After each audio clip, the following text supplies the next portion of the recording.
So hey guys, I finally got my hands on the Samsung Galaxy Tab S9 and it took quite a while, but I finally have it. And I have so much to talk about in this video about this device, but I'll keep it as short as possible.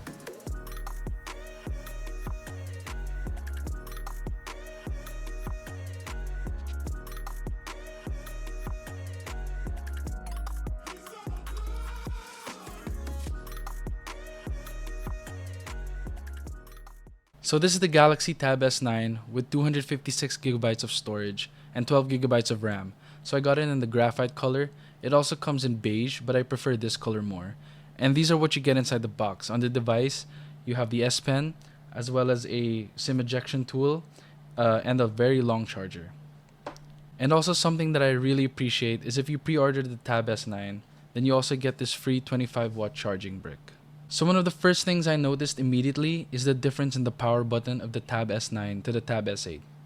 There is no longer a fingerprint scanner on the power button, but you have a under the display optical fingerprint sensor that is actually pretty fast and responsive. So the face recognition is also pretty good. It's fast and it can even recognize my face in some lower light situations. And sometimes even just picking up the tablet unlocks it already because of how fast it can scan my face to unlock. So the Tab S9 has an 11-inch dynamic AMOLED display with 120Hz of refresh rate. And I previously had the Tab S8 Ultra with a 14.5-inch display. And it's nice, but it gets really hard to be portable, which is why this 11-inch size is a very good size for me for portability. So compared to the older Tab S8 lineup, you no longer need to get the Plus or Ultra versions to get that AMOLED screen. Now that the Tab S9 has it, watching content on this device is so much better and enjoyable now that the 11-inch version has an AMOLED screen. And with that AMOLED screen, it can get much brighter, which means it is much more usable outside with direct sunlight. So the Tab S9 has a very nice aluminum finish with a Gorilla Glass screen for more protection. However, I would still use a screen protector or tempered glass just for that added peace of mind. Something new that Samsung added as well to this tablet is that it's now dust and water resistant with an IP68 rating of up to 1.5 meters for 30 minutes. So for anyone who works in an environment that could potentially mess or wet your device, you'll sleep better knowing that your tablet has some protection against that. Okay, so let's look at the S Pen now.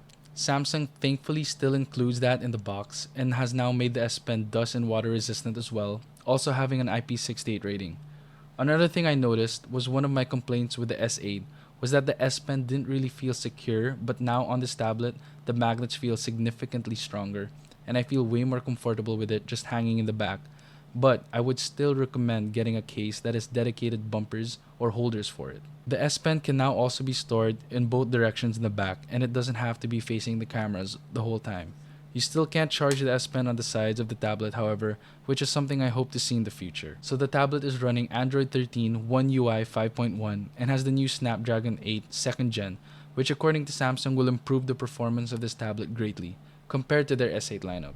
It will definitely be good enough to play games, multitask without lag or freezing, which is perfect for students or people who work on a lot of different things while still wanting to consume content. So Samsung did something interesting with the camera for the Tab S9 this year. Instead of having two lenses on the back, they went with a single 13 megapixel lens and it's in a rounder design. Now this typically wouldn't affect me and maybe some of you guys because I personally don't use my tablet for taking pictures. However, I believe this camera setup is perfect for taking pictures or scanning documents and taking a quick photo of something if I'm already holding the tablet instead of reaching for my phone. The back camera can take up to 4K 30 and takes pretty decent videos for a quick shot of something. Now for the front-facing camera, we have a single 12 megapixel ultra-wide lens, which is perfect for when you need to take a conference call or if you're a student like me, need to take some online classes on this tablet. You also have access to auto-framing, which can track a person if ever you want to spice up a presentation or move around while speaking. So for everyday activities, the camera quality is really good on this tablet, and the position of the front-facing camera makes it even more convenient when taking a call. Now we do have amazing options for storage. You can get this tablet in the 128GB version or the 256GB version, but it doesn't end there. We have access to a micro SD card slot that lets us have expandable storage for up to 1TB. So on each side of the tablet, you have two speakers which Samsung claims that is 20% louder than the last model.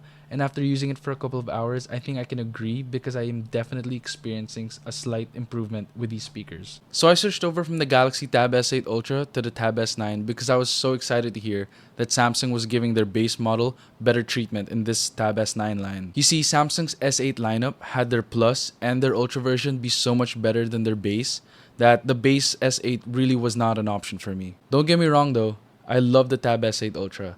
It had an AMOLED screen, 4.5 inches of display, and it had so much screen real estate that it was so productive to use. However, I noticed that when I was traveling, I tend to leave it at home because it was just so big to carry around, especially if all I needed was a device that I could watch content on. So it just ended up not being as portable as I would have liked. So when Samsung announced their Tab S9 lineup, I was so excited to hear that their base S9 was getting the same treatment as the rest of their Plus and Ultra versions. So I decided to get that instead. So do I think that this tablet is worth the upgrade? And my answer is definitely yes. Especially if you have an older device that you can trade in to get a big discount at Samsung. So I traded in my Tab S8 Ultra for the Tab S9 and I got a huge discount. I only had to pay 13,000 pesos, or that's roughly around $230. But of course, that discount depends on the device that you're trading in and the condition of that device. So that's all for this video. I hope you guys enjoyed it, and I realized that this is actually my first time showing my face on screen, and I just wanted to do that because I want this channel to be a bit more personal, especially with you guys who are watching my videos. Anyway, if you like the video, please like, comment, subscribe, and thanks for watching, guys.